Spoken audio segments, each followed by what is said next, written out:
Merci beaucoup, Hugo. Et maintenant, je vais passer la parole à Nicolas de chez Colas, qui va vous parler aussi de son use case. Merci Aurélien.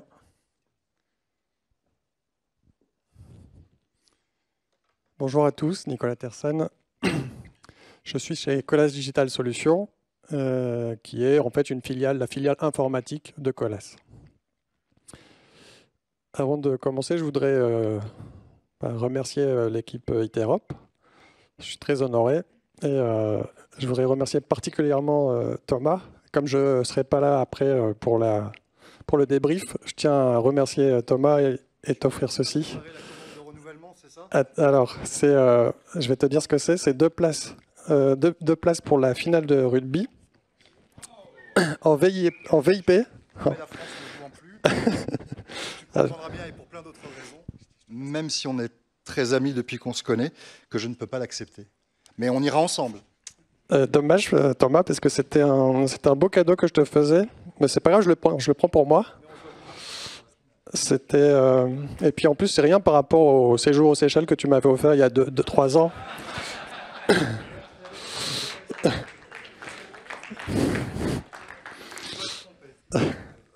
Bon voilà, ça c'était la petite introduction. C'est pour vous faire part de la conformité qu'on a et des problèmes d'éthique qu'on peut avoir dans les relations clients-fournisseurs.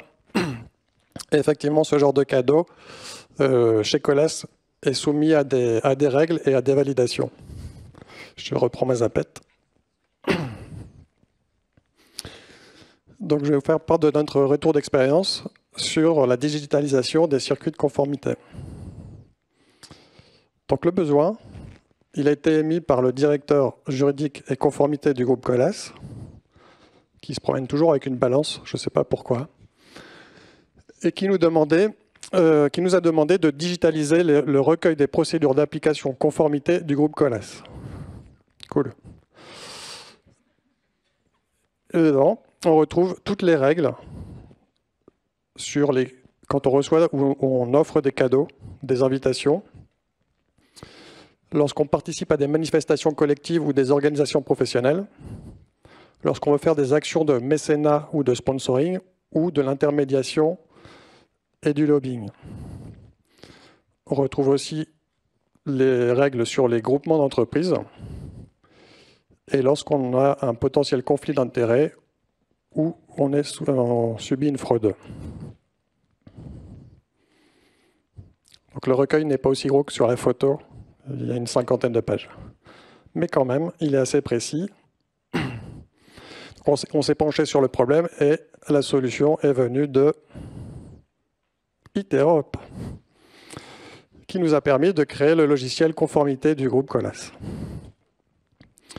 Pour donner un petit ordre d'idée, j'ai mis quelques métriques. Donc on a à peu près 9000 utilisateurs, 9000 personnes qui ont utilisé la solution, à peu près un volume de 700 utilisateurs par mois. Depuis le début d'année, on a lancé à peu près 10 000 processus et l'application est utilisée sur 43 pays.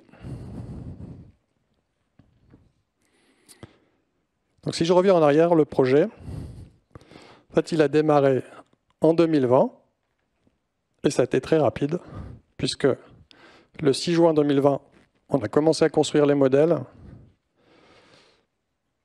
En septembre, ils ont été testés et validés par le métier.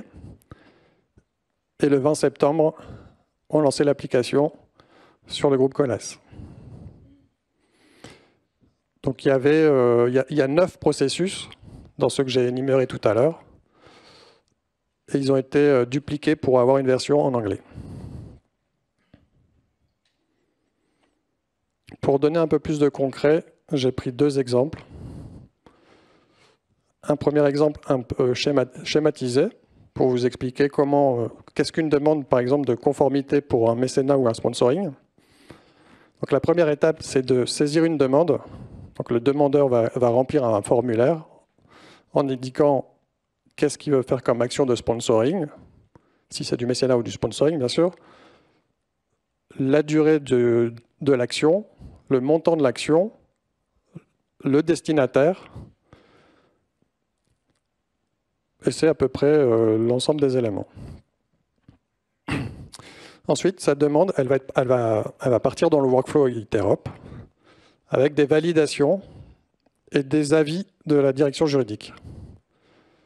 Première validation, c'est son hiérarchique, son N+2.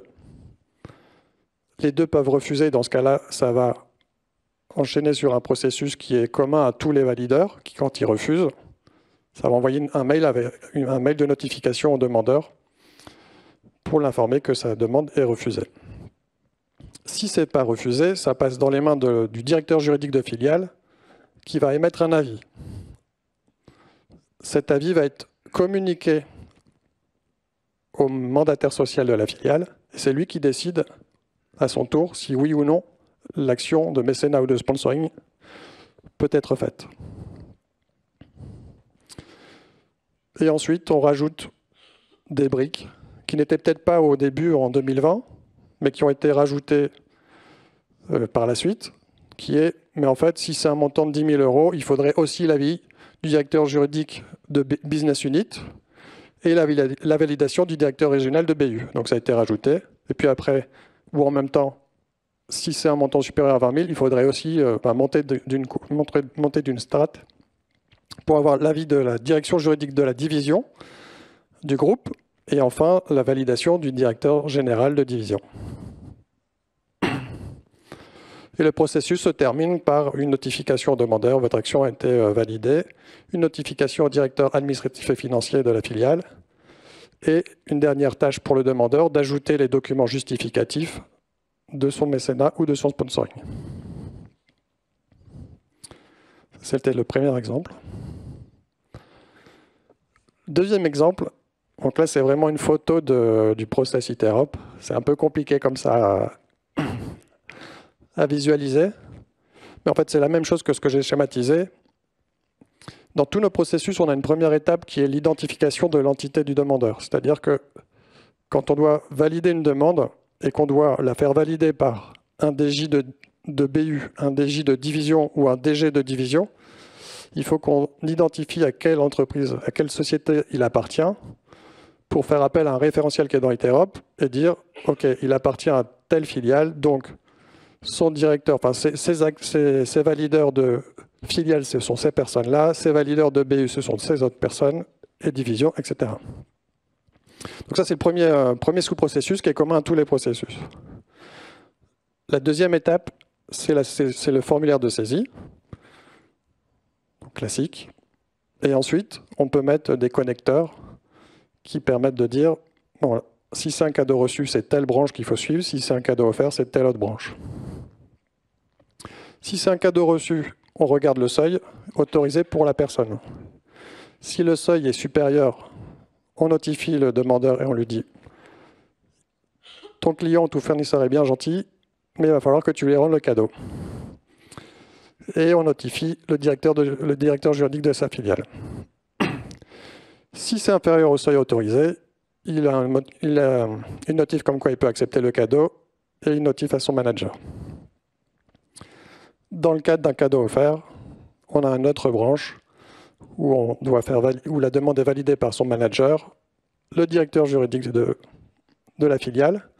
Et là, on voit qu'il y a une boucle. C'est une petite boucle qui permet de déléguer. Le directeur juridique peut déléguer un juriste qui donne son avis et qui revient au directeur juridique. Enfin, il y a le mandataire social qui valide. La notification du demandeur.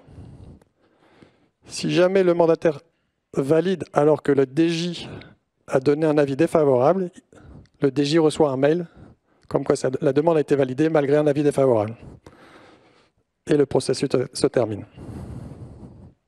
Voilà, deux exemples pour illustrer un peu ce qu'on a fait et ce qu'on continue toujours à faire évoluer avec des nouvelles règles ou bien des nouveaux workflows. Et donc le projet s'est terminé par une petite vidéo de lancement et je vais terminer par ça. Je lance.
Merci beaucoup, Nicolas.